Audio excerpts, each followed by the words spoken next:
The question below consists of a question and two statements numbered 1 and 2. You have to decide whether the data provided in the statements is sufficient to answer the question. So data sufficiency question.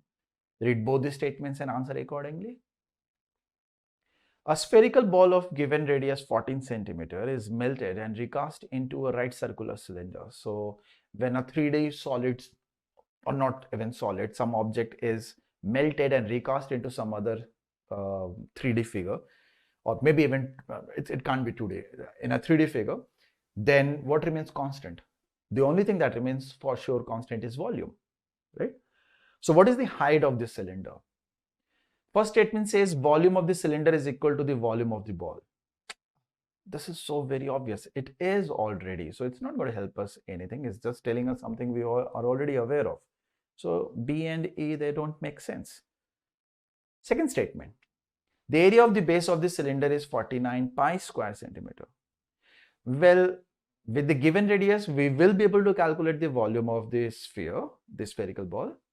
And for the volume of a right circular cylinder, we need the base area as well as the height. The base area is given, so we can calculate the height. So we don't really need to solve. In data sufficiency, the best thing is if you know that what all things are required and if you're able to get those from the statements, you're good to go. So statement 2 alone is sufficient to answer. D option.